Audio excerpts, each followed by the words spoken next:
वेद प्रेमियों, सुधी श्रोताओं, संप्रति हम सब ऋग्वेद के प्रथम मंडल के 164वें सूक्त के 21वें मंत्र की व्याख्या में प्रवेश करने जा रहे हैं। यह मंत्र त्रिष्टुप नामक छंद में निबद्ध है। मंत्र दृष्टा ऋषि हैं दीर्घतमा और चथे, देवता है विश्व देवा। संबंधित मंत्र का विषय है अज्ञानी में भी जीवात्मा रूप में परमात्मा का निवास। अब संबंधित मंत्र का सर्वप्रथम पाठ हो जाए। ओम यत्रा सुपर्णा अमृतस्य भागमणिमेषं विदथभिस्वरन्ति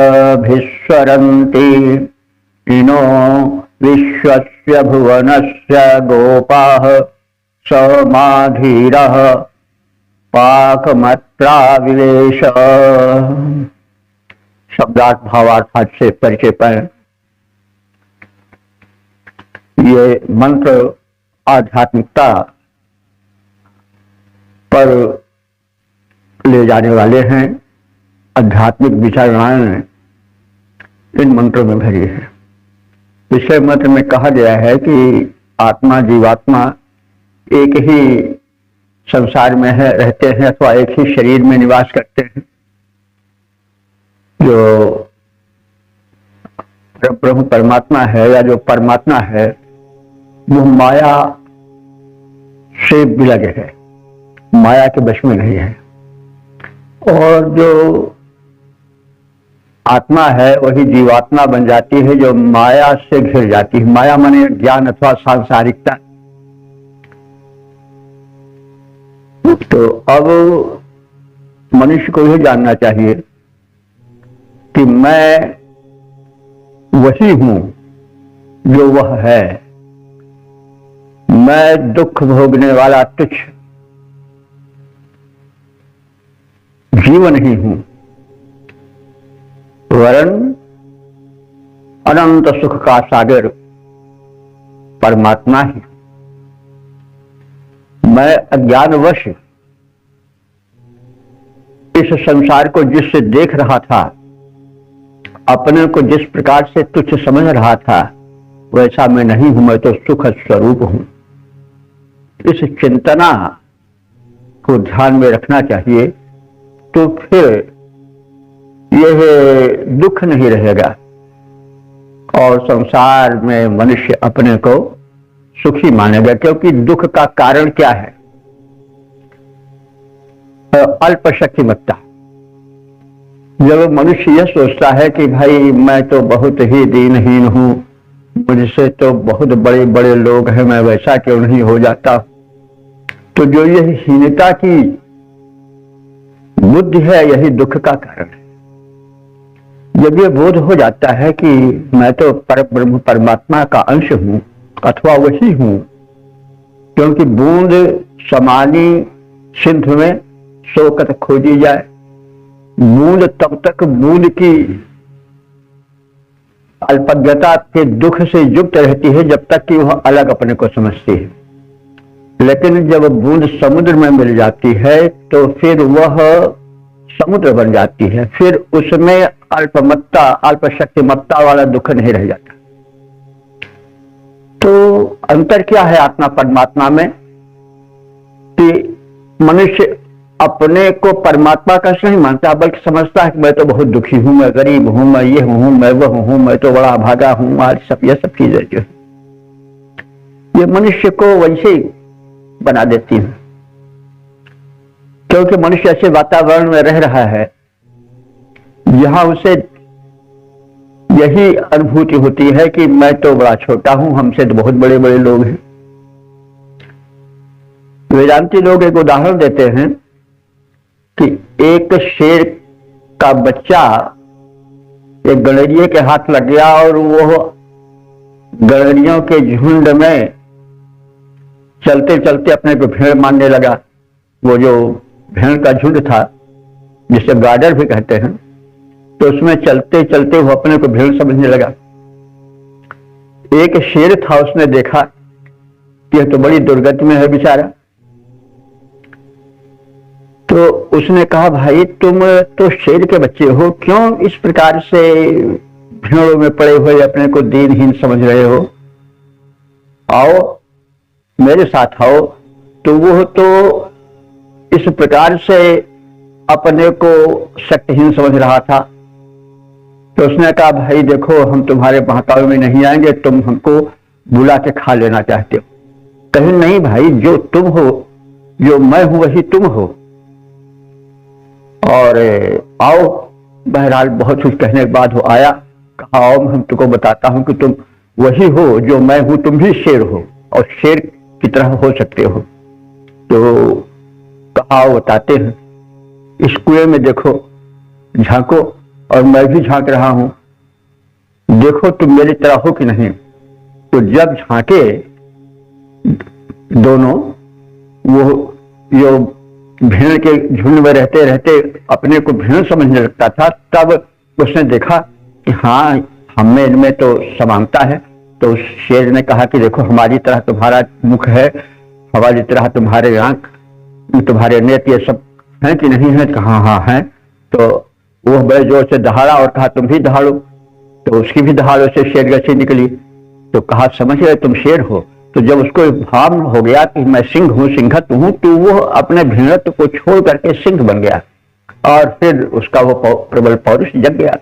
वही बात है, तथ्य को समझाने के लिए कहना पड़ता है। तो कहने के मतलब मनुष्य आज जो दीन दुखी है वो इसलिए दीन दुखी है कि अल्पज्ञ है। जिस दिन वो उसे यह भान हो जाता है कि वह सर्वज्ञ है, परमात्मा का अंश है, तो उस दिन उससे दुख भाग जाता है। यह मनुष्य का भ्रम है। जरा विषय को मैं अधिक स्पष्ट करने के लिए यह कहना चाहता हूं कि लोग जिस धन के लिए लालायित रहते हैं, कबीर तो बहुत बड़े संत हो गए थे, तो उनके लड़के जो थे कमाल साहब, वो भी एक संत थे, और कबीर दास भी धन की लालसा नहीं करते थे।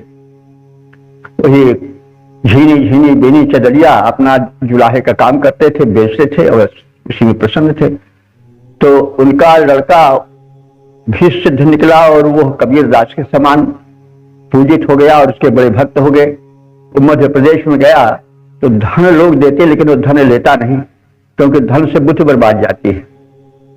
तो एक भक्त ने चुपके से उसके जो वो ओढ़े था चद्दर, उसमें बांध दिया हीरा,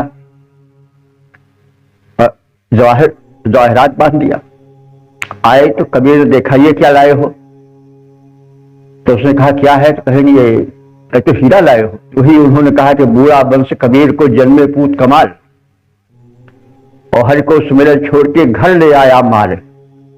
घर में बिना किसी श्रम वाला माल हीरा जवाहरात लाने लगा तो हमारा वंश छप गया।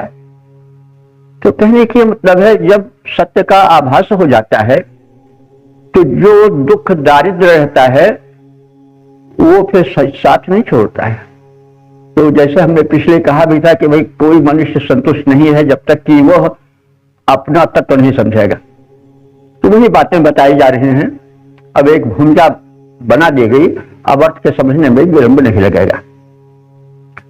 तो अब मंत्र में कहा जा रहा है कि यत्र जहां, यानी जिस काया रूपी वृक्ष पर अथवा संसार रूपी वृक्ष पर, सुपर्णा माने यह उत्तम पंख वाला आत्मा रूप पक्षी बैठा है और अज्ञान बस जीवात्मा बन करके अपने को अल्प शक्तिमान समझ करके सुख दुख, मतलब उसे सुख भी दुख ही दिखाई देता है और उसी में वो गोते लगा रहा है, आहें भर रहा है।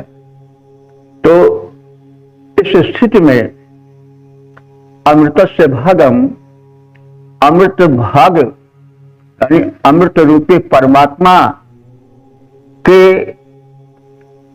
स्वरूप वाला मैं भी हूं, इसको भूल जाता है बैठी हुई। तो इस प्रकार से जो आत्माएं हैं, जो शरीर रूपी काया रूपी वृक्ष पर बैठी हैं, वे सुख दुख रूपी फलों का उपभोग करती हुई अमृत रूपी परमात्मा की स्तुतियां करती रहती हैं, यानी परमात्मा से अपने को जोड़ने का प्रयास करती हैं। तो अमृतस्य भुवनस्य इनः गोपा, तब वे भुवनस्य माने संसार के, इनः माने स्वामी, गोपा माने रक्षक परमात्मा को जान लेती हैं।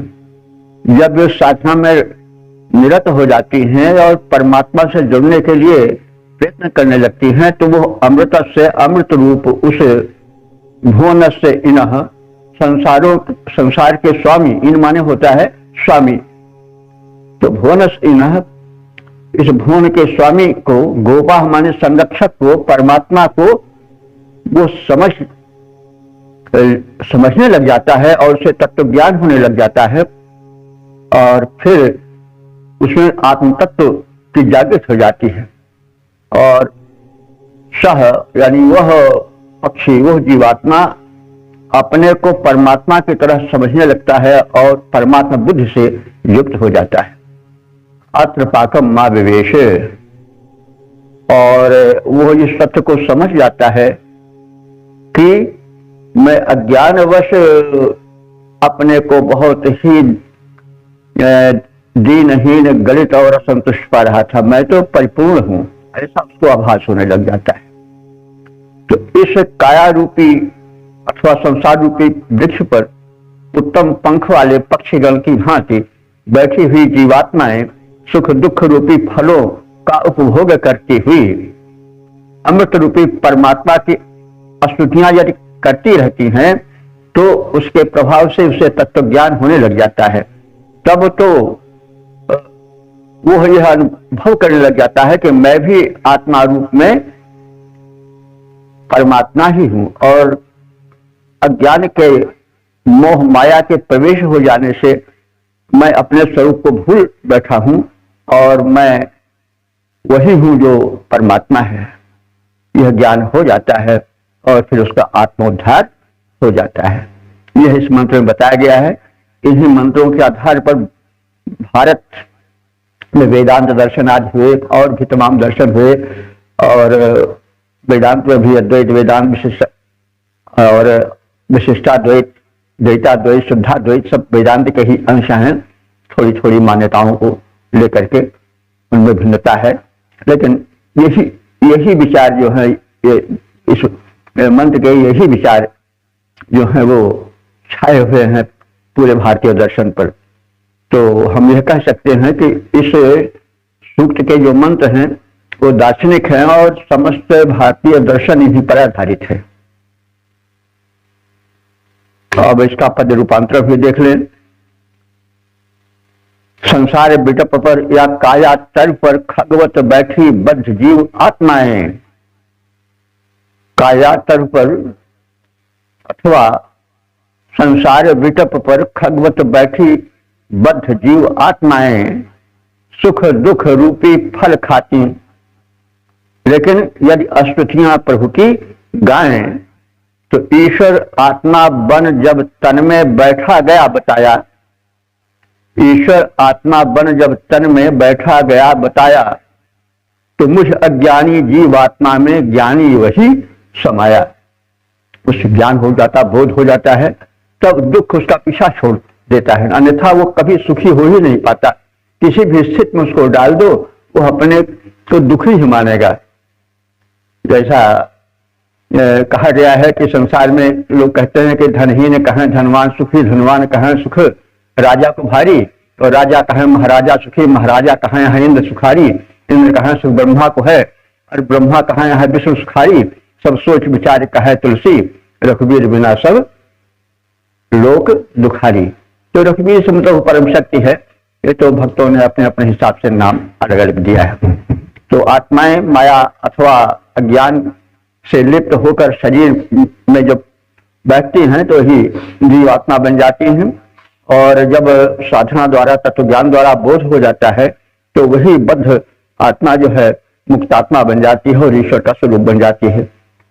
बूंद जब समुद्र मिल जाती है तो फिर उसका बूंद तो उसका अल्पत तो खत्म हो जाता है और समुद्र बन करके लहराने लगती है, वो भी समुद्र का रूप बन जाती है। इस प्रकार से मनुष्य जब अज्ञान के बाहर से बाहर निकलेगा तो परमात्मा बत अपने को परिपूर्ण और सुखी पावेगा, यह संदेश है। तो इस प्रकार से हमने इस मंत्र को का बोध किया। ओम ओम वेद प्रेमियों, सुधे श्रोताओं, संप्रति हम सब ऋग्वेद के प्रथम मंडल के 164वें सूक्त के 22वें मंत्र की व्याख्या में प्रवेश करने जा रहे हैं। यह मंत्र त्रिष्टुप नामक छंद में निबद्ध है।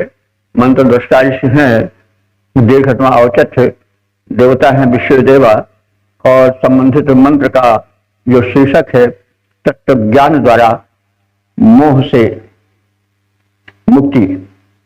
अब संबंधित मंत्र का प्रथम पाठ हो जाए।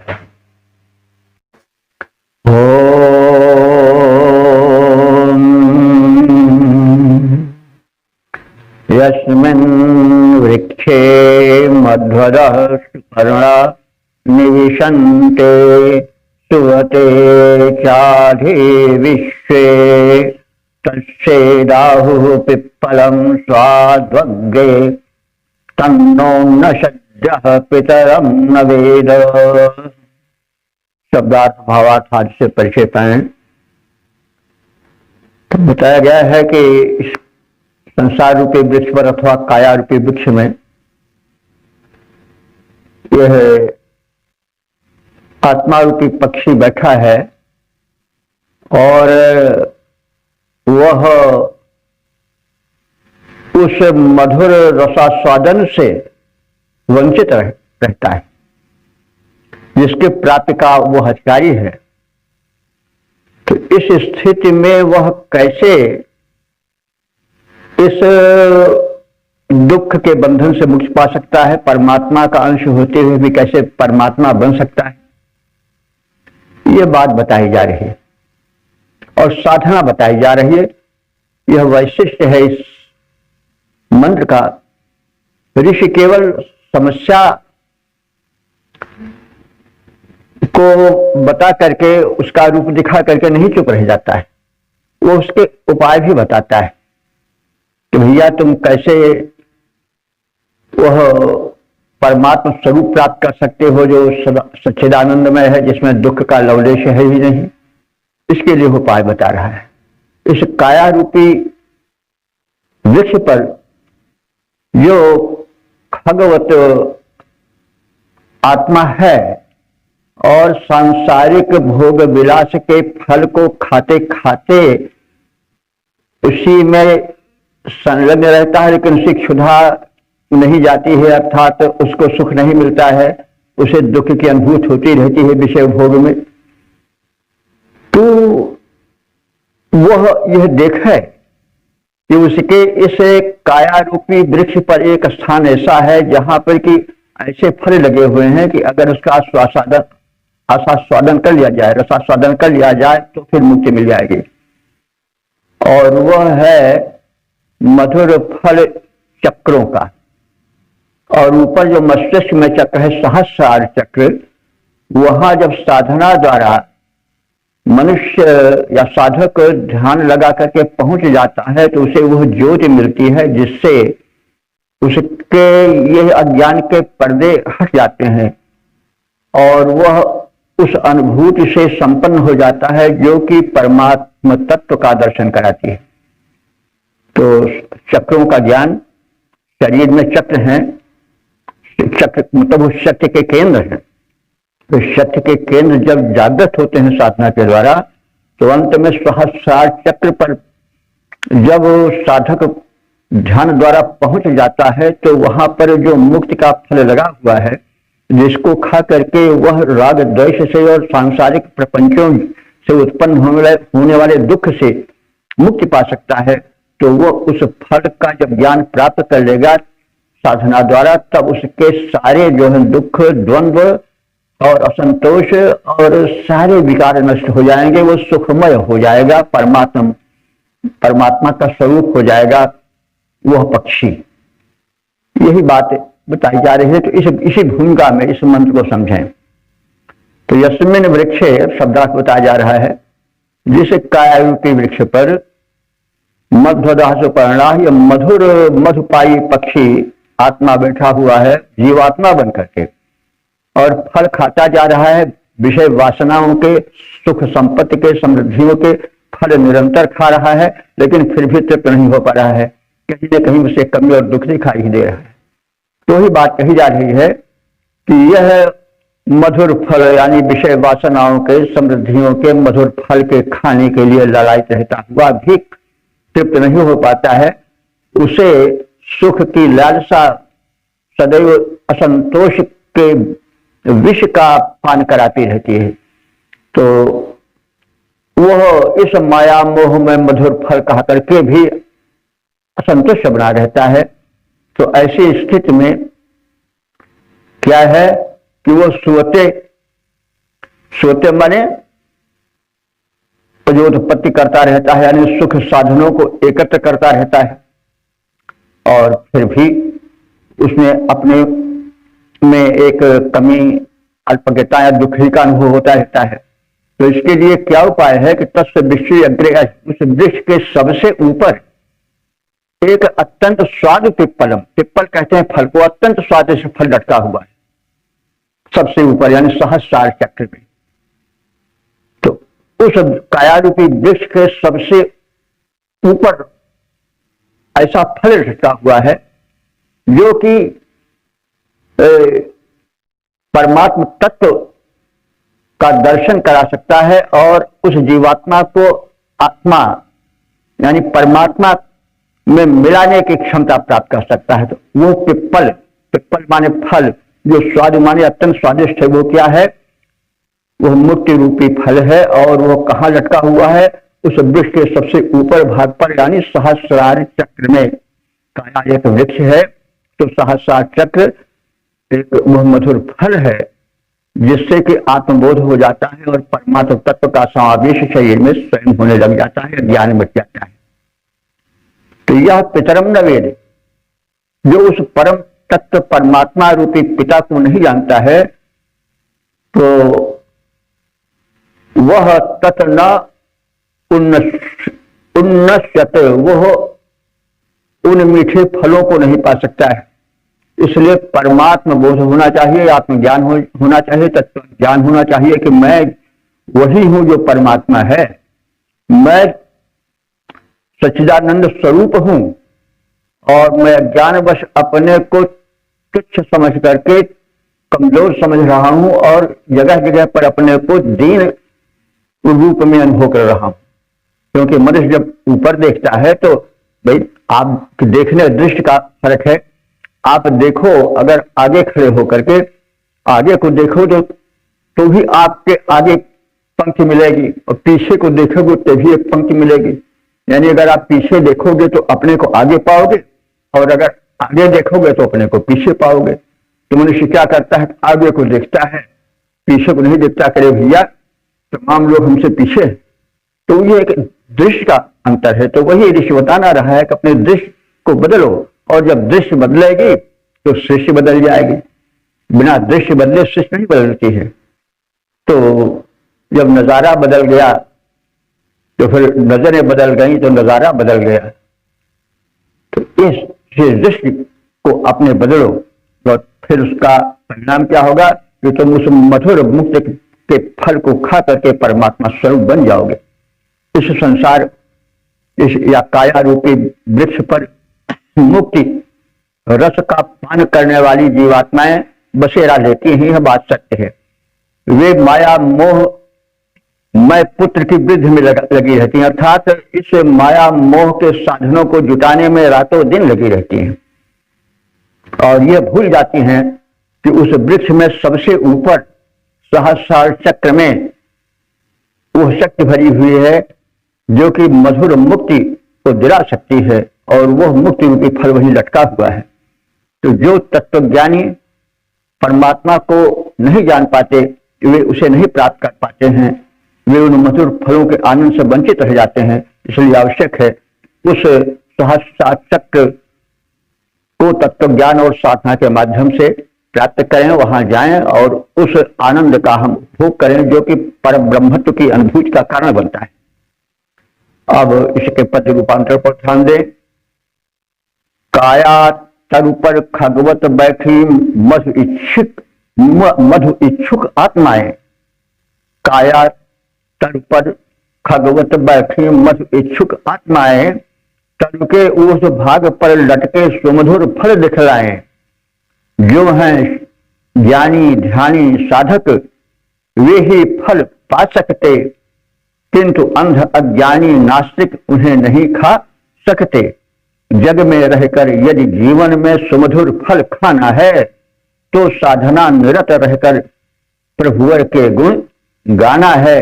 तत्व ज्ञान से मुक्ति प्राप्त कर जीवन सफल बनाना है। ओम वेद प्रेमियों सुधीर श्रोताओं, संप्रति हम सब ऋग्वेद के प्रथम मंडल के 164वें सूक्त के 23वें मंत्र की व्याख्या में प्रवेश करने जा रहे हैं। यह मंत्र जगती नामक छंद में निबद्ध है। मंत्र दृष्टा ऋषि है जीवमा औचत है और देवता है विश्व देवा। इस मंत्र का शीर्षक है अमृत तत्व की प्राप्ति के साधक वेद मंत्र। अब संबंधित मंत्र का सर्वप्रथम पाठ हो जाए।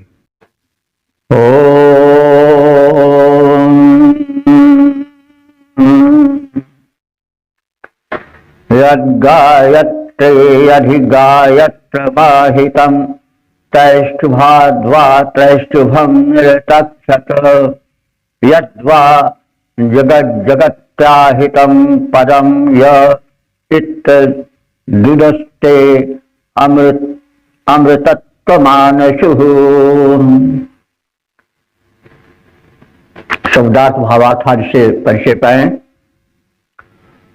तो ऋषि ने बताया कि साधना से जीवात्मा परमात्मा तत्व को अथवा परमात्मा रूप को प्राप्त कर सकती है। उसके लिए ध्यान साधना लगन आदि तो है ही है, साथ साथ गायत्री, साथ साथ वेद मंत्र के 3 छंदों का गायन भी इस कार्य में साधक हो सकता है। ये 3 छंद कौन है? गायत्री और त्रिष्टुप और जगती। ये 3 छंद ऐसे हैं कि इनके पाठ से एक विशिष्ट प्रकार की ऊर्जा जगती है, जो कि उस सहस्रार चक्र या चक्र भेदन में सहायक हो सकती है। क्योंकि मंत्रों में जो शब्द संगठन होता है वो कुछ इस प्रकार का होता है कि शक्ति जागरण से होता है। देखिए, शब्दों में बड़ी शक्ति होती है। शब्द ब्रह्म होता है। किसी को कह दो कि आप तो बड़े अच्छे हो भैया, आप तो देवता हो, तो वो प्रसन्न हो जाएगा। लेकिन वही शब्द कह दो कि तुम तो राक्षस हो, दुष्ट हो, 2 कौड़ी के हो, बेकार हो, कुछ और कह दो तो फिर क्या हो जाएगा? उस समय मच जाएगा महाभारत। तो शब्द की शक्ति है। शब्द बोल दो तो कुछ एक शब्द ऐसे हैं कि बोल दो तो लोग प्रसन्न हो जाएंगे और आपके वशीभूत हो जाएंगे। इसीलिए कहा गया ना, वशीकरण एक मंत्र है, तजदे वचन कठोर। तुलसीदास जी कहते हैं, उनका कहना है कि तुलसी मीठे वचन ते सुख उपजत चंबोर, और वशीकरण एक मंत्र है, तजदे वचन कठोर। तो वचनों में बड़ी शक्ति होती है। यही साधारण तथ्य है। तो जो ये मंत्र हैं जिनका भी नाम लिया गया है, गायत्री, त्रिष्टुप और जगती, इनमें शब्द रचना, शब्द संगठन कुछ इस प्रकार का रहता है कि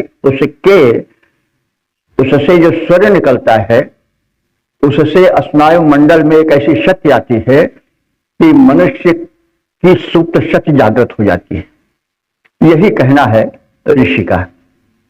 तो यदि वैदिक छंदों से शक्ति जागरण किया जाए तो भी परमात्मा तत्व का बोध होगा, और जो जीवात्मा है वो माया मुक्त होकर के एक ऊर्जा प्राप्त करके उस परमात्मा तत्व ज्ञान से युक्त होकर के दुख मुक्त आत्मा के रूप में परम ब्रह्मत्व को प्राप्त कर सकता है। आदि आदि बातें इसमें कही गई हैं।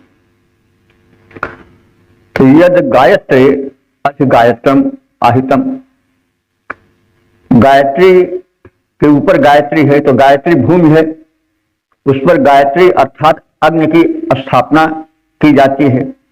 गायत्री छंद भी है और गायत्री अग्नि को भी कहते हैं, जैसे कि कहा गया है तैत्तिरीय संहिता में कि गायत्रो अग्नि, अर्थात गायत्री जो मंत्र है उसमें अग्नि तत्व का निवास है।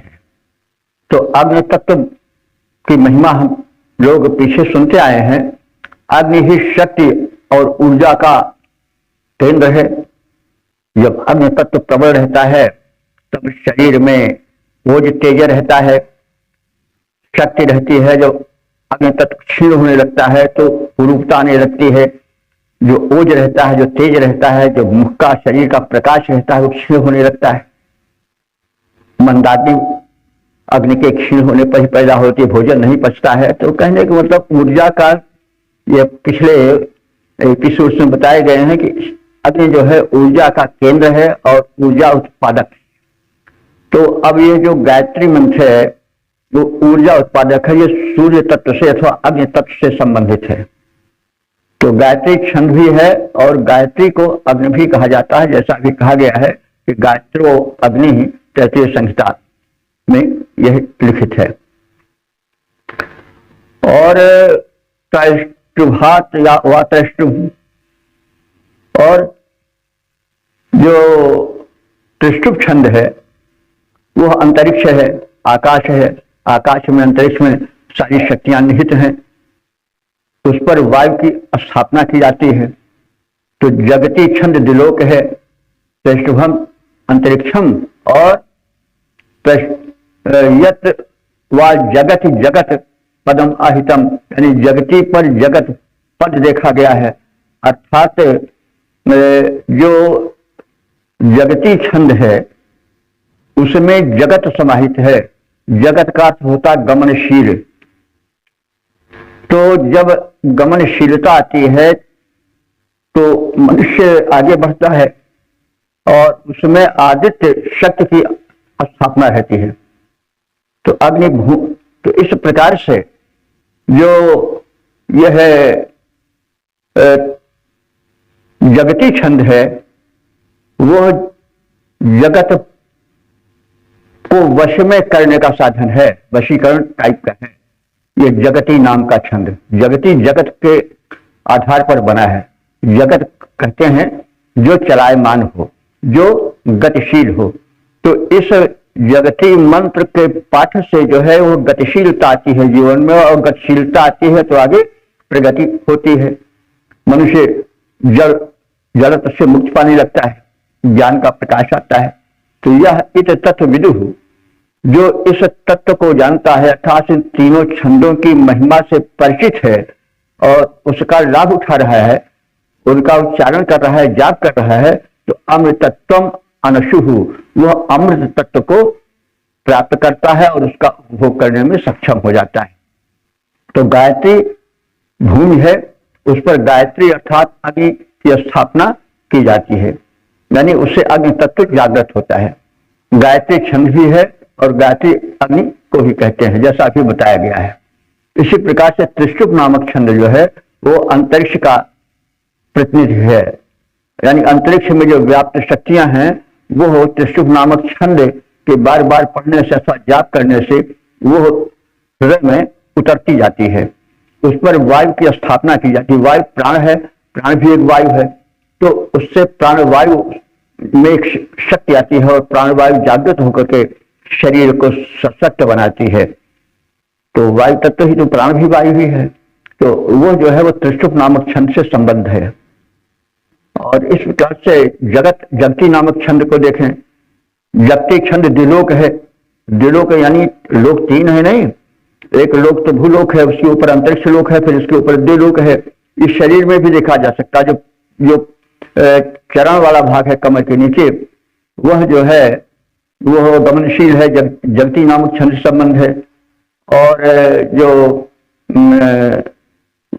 ये जो वायु तत्व है, प्राण तत्व है, वो हृदय में रहता है, मध्य में रहता है।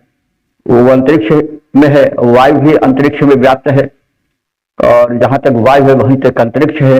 तो अंतरिक्ष वायु का वास जो है, प्राण का वास जो है हृदय में माना जाता है। तो उससे हृदय पुष्ट होता है और उससे शक्ति के केंद्रों का, चक्रों का जागरण होता है। वायु अंतरिक्ष का प्राण है और सूर्य द्युलोक का प्राण है। उस पर जगत अर्थात गमनशील आदित्य की स्थापना की जाती है। अग्नि भूमि का प्राण है, वायु अंतरिक्ष का प्राण है और सूर्य द्युलोक का प्राण है। जो इस विद्या को जानते हैं वे ही अमृत तत्व को प्राप्त कर सकते हैं, यानी परमात्मा के स्वरूप के सन्निकट पहुंचकर परमात्मामय हो सकते हैं। जो साधक गायत्री छंद द्वारा देह में अग्नि तत्व को प्रबुद्ध करते हुए शक्तिशाली बने रहते हैं। तेज का उनमें प्रकाश छा जाता है, तेज का शोधन होता है और संवर्धन होता है। जो त्रिशुभ छंद द्वारा प्राण साधना कर वायु तत्व का शोधन करते हैं वो अधिक दीर्घजीवी होते हैं और उनमें प्राण शक्ति ऊर्जा का आधिक्य होता है।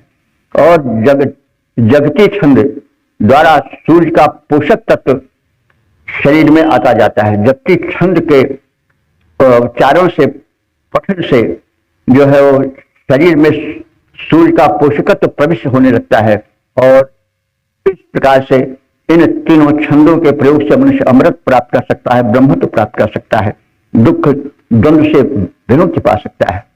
अब हम इसके पद रूपांतरण पर दृष्टि डालें।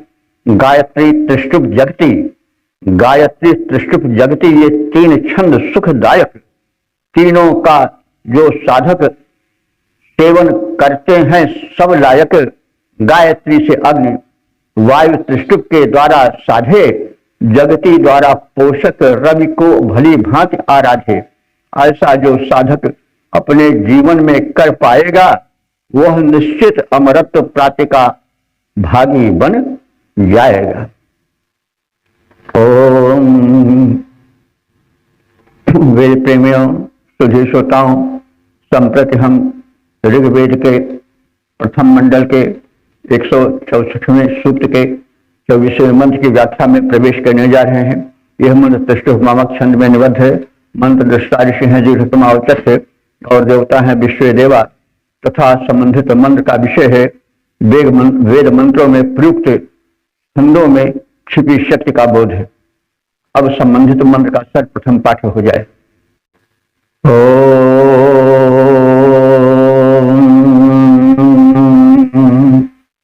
गायत्रेण प्रति निमिते अर्कमर्केण सामत्रैशुभेन वाकेन वाकं द्विपदा चतुष्पदाक्षरेण निमते सप्तवाणी। शब्दार्थ भावार्थ आदि से परिचय पाएं तो वेद मंत्रों की शक्तियों के संदर्भ में कहा जा रहा है कि वेद मंत्रों में अपूर्व शक्ति है और परमात्मा ने इन्हीं वेद मंत्रों में निहित शक्ति से सृष्टि की रचना की है और सृष्टि की जो सारी शक्तिमत्ता है वो इन्हीं मंत्रों में समाई हुई है। अभी चर्चा की गई है गायत्री मंत्र की, त्रिशुभ की और जगती की। तो अब उनमें जो शक्ति निहित है उन्हीं शक्तियों से परमात्मा ने इस ब्रह्मांड को बनाया है। परब्रह्म ने ब्रह्मांड की रचना उन्हीं मंत्रों की शक्ति से बनाया है, यानी जिससे ब्रह्मांड रचना हुई है वो रचना की शक्ति जो है इन मंत्रों में समाई हुई है। तो गायत्री अर्कम प्रतिमिते, गायत्री छंद से अर्क अर्थात प्राण की रचना हुई है। जो शिष्य में प्राण तत्व है उसका संबंध गायत्री से है। प्राणो व अर्क ऐसा शतपथ ब्राह्मण में लिखित भी है। अर्केण साम, और अर्क से अर्थात ऋषाओं द्वारा सामवेद को बनाया। तो ऋक एवं अर्क ऐसा भी कथन है कि ऋक जो है, ऋक कहते हैं ऋचाओं को। जो ऋचाएं हैं वे हैं ऋग्वेद में ऋच्यते अश्वते अन्याय ऋचा। तो ऋच या ऋक कहते हैं ऋग्वेद के मंत्र को। तो ऋग्वेद के मंत्र ही सामवेद में अधिकांश रूप में है। लगभग सभी मंत्र कुछ को छोड़ करके वे ऋग्वेद के ही हैं सामवेद में। तो ऋक एवं अर्कः, तो जो ऋचाएं हैं वही सामवेद में सन्निहित हैं। पृष्ठभेन वाक्यम, त्रिष्टुप नामक छंद से यजुर्वाक्यों की रचना हुई है। यजुर्वाक्य मानी यजुर्वेद में जो मंत्र हैं वो त्रिष्टुप मंत्र से संबंधित हैं और उनसे वही शक्ति उन मंत्रों में आई है। तो त्रिष्टुप नाम पृष्ठभेन वाक्यम, त्रिष्टुप छंद में यजुर्मानी यजुर्वेद के वाक्यों की रचना है, यानी वो शक्ति त्रिष्टुप छंद से यजुर्वेद के मंत्र संबंधित हैं। वाकेन वाकम, वाणी से वाणी को बनाया, यानी ये सब जो मंत्र हैं इनके द्वारा वाक शक्ति जागृत होती है। द्विपदा चतुष्पदा क्षरण, द्विपद और 4 पद वाले अक्षरों से सप्तवाणी, जो 7 वाणी है, सप्तस्वर हैं, वो मिमते माने बनाए गए हैं और छंदों में वाणियां और सप्तस्वर उन्हीं से संबंधित हैं। इस प्रकार से परमात्मा ने गायत्री छंद से प्राण की संरचना की, ऋचाओं से सामवेद की रचना की, त्रिष्टुप छंद से यजुर्वाक्यों यजुर्वेद के वाक्यों की रचना संबंधित है, तथा द्विपदों और 4 पद वाले अक्षरों से 7 छंदों की वाणी प्रस्फुटित हुई है और सब छंदों की वाणी इन्हीं छंदों से संबंधित है। तो अब इसके हम पद रूपांतरण पर भी ध्यान दें। परमात्मा ने निज रचना का जो विस्तार किया, परमात्मा ने निज रचना का जो विस्तार किया, उसके द्वारा इस जगती का अति उपकार किया।